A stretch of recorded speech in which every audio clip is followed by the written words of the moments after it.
le magazine de la rédaction de i24 News. La tension à la frontière israélo-syrienne est en constante escalade du haut du plateau du Golan. On peut voir clairement la guerre et la dévastation qui font rage de l'autre côté de la barrière.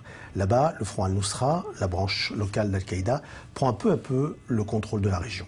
Le statu quo est délicatement préservé malgré d'inévitables incidents. En août dernier, un groupe de casques bleus fidjiens était enlevé à la frontière israélo-syrienne par des militants d'Al-Nusra. Comment la libération de ces otages a-t-elle été obtenue? Nos caméras ont pu filmer en exclusivité cet échange à très haut risque, un échange qui n'a pas été sans zone d'ombre. Israël-Syrie, le chaos à la frontière. Un reportage d'Henrique Zimmerman pour i24 News.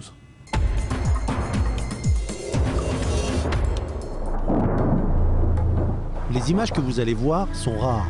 Ce sont des images de la libération de prisonniers. Les pays occidentaux ont déclaré à maintes reprises qu'ils ne négocieront pas avec les terroristes, qu'il était interdit de payer pour faire libérer des prisonniers. L'ONU elle-même s'est dit opposée au paiement d'une rançon aux organisations islamiques pour la libération de soldats qui ont été enlevés. Des déclarations seulement médiatiques, la réalité semble en effet différente selon nos sources sur le terrain. Pour libérer ces otages sans les mettre en danger, l'ONU serait prête à aller très loin, peut-être même jusqu'à faciliter le transfert de dizaines de millions d'euros aux mains d'organisations terroristes.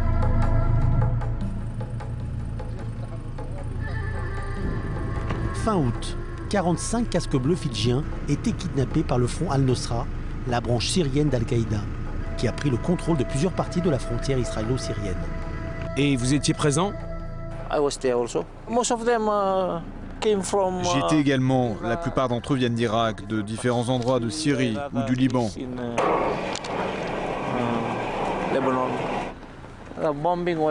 L'explosion a été provoquée par les rebelles contre cette barrière.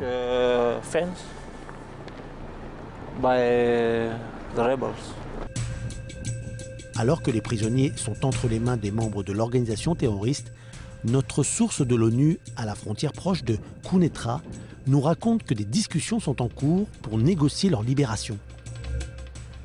Le jeudi 11 septembre, quelques personnes arrivent à la frontière israélo-syrienne. Ils revêtent leurs gilets pare-balles et traversent la barrière de sécurité pour se rendre du côté syrien. Ce sont des émissaires de l'ONU. À ce moment-là, les parties se sont déjà mises d'accord sur les principes des négociations.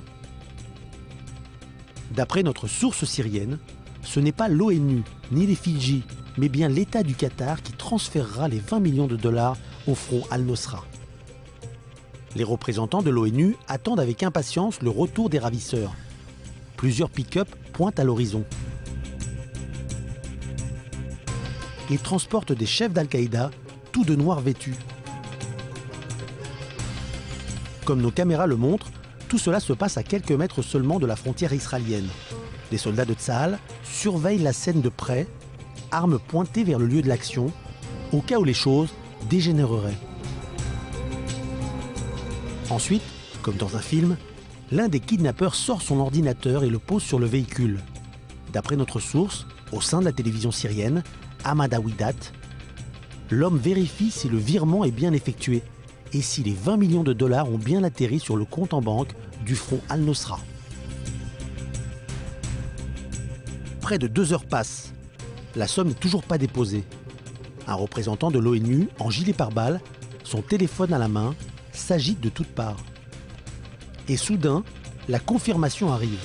L'argent qatari a bien été déposé sur le compte d'Al-Qaïda. À partir de là, tout se passe très vite. Les soldats israéliens ouvrent la barrière, les casques bleus fidjiens kidnappés montent à bord des véhicules. Ils éclatent en larmes, des larmes de joie et de soulagement. Bienvenue, bienvenue. Dans la plupart des endroits où j'ai été, comme au Liban, en Irak ou bien au Timor oriental, nous n'avions pas peur des ennemis. Nous n'avions peur que de Dieu.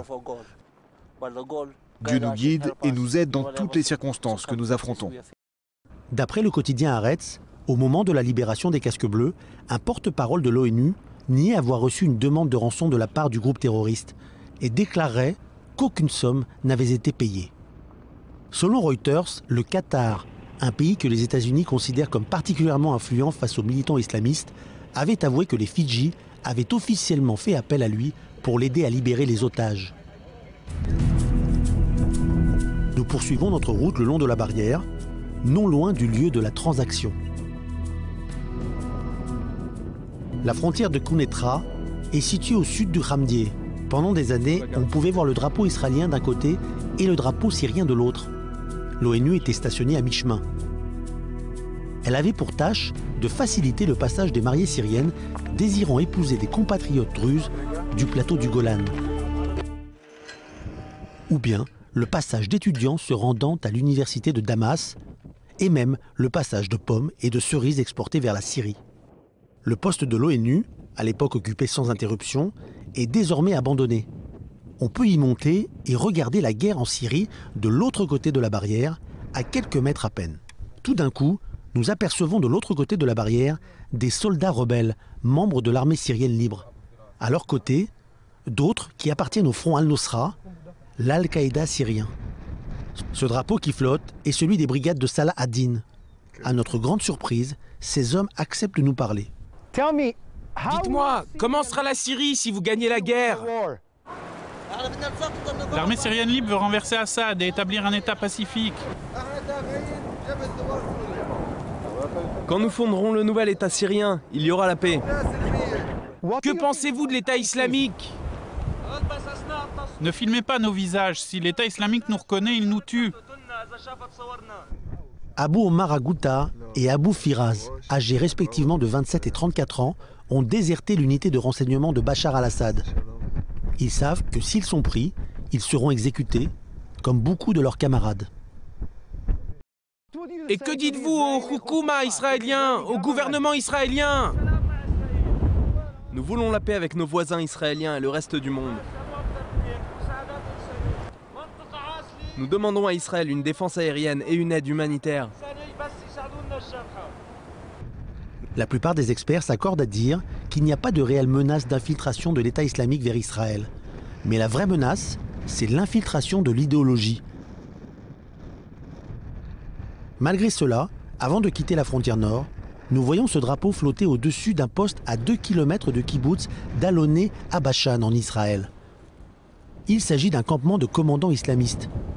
Israël observe leurs moindres faits et gestes par des moyens électroniques et de surveillance. Voici le drapeau d'une organisation qu'ils disent absente ici. Aujourd'hui, il n'y a plus de Syrie, il n'y a pas de culture syrienne, il n'y a rien. Ce ne sont que des gangs de mafieux, des escouades, des milices, appelez ça comme vous voulez.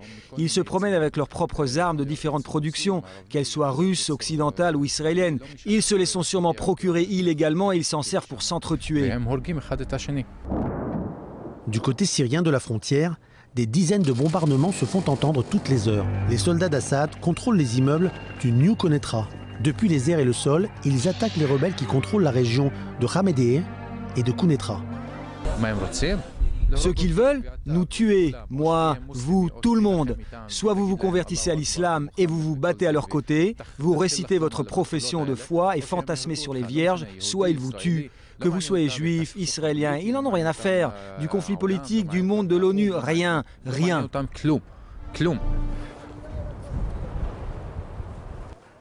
Même dans cette situation tragique, la routine semble plus forte que les disputes.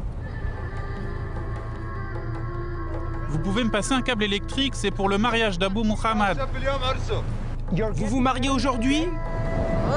Oui, avec une fille du village, nous faisons une grande fête. Mabrouk, félicitations!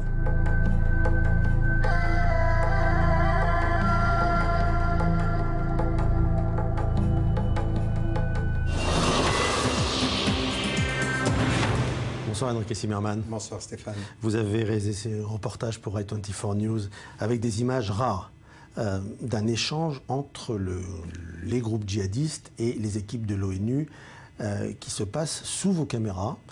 Comment avez-vous pu tourner cette séquence qui montre l'ONU discuter avec des groupes terroristes? Simplement parce qu'on était là-bas. On a eu de la chance, on a vu quelque chose de rare, on a vu des gens qui arrivaient de New York, de l'UN, et on a vu qu'ils étaient assez énervés. Ils partaient de l'autre côté de la frontière avec les voitures de l'ONU. Et alors, simplement, on les a suivis pour voir qu'est-ce qui se passait. Et on a vu comme l'armée israélienne ouvrait les portes de la frontière et eux, ils allaient à l'autre côté. Et dans un certain moment, on voit des gens, des dizaines d'hommes de Jabhat al-Nusra, c'est Al-Qaïda vraiment de la Syrie, qui arrivent tous. Ils étaient en noir, tous, ils arrivaient avec ces voitures. Ils venaient avec un ordinateur petit pour voir si l'argent que l'ONU allait payer pour libérer les soldats de Fidji, il arrivait ou pas. Alors on a tous filmé. À ce moment-là, vous ne le saviez pas, évidemment. Non, on ne savait pas. Donc quand vous êtes-vous aperçu de ce scénario? Alors on a appelé par téléphone à quelqu'un de l'ONU, un contact qu'on a normalement, et il nous a dit « Restez là-bas parce que vous avez il se passe quelque chose d'incroyable. Quelque chose de assez rare. » Qui se passe à côté de la frontière. Alors on a resté, et ça a duré, je crois, 2h30 presque.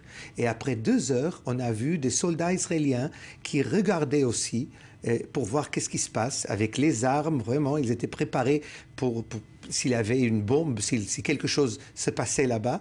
Et on a vu, tout le monde était très énervé, vraiment. Et on a senti ça, mais dans un certain moment, on a vu, comme il disait, c'est vrai, l'argent, c'est là.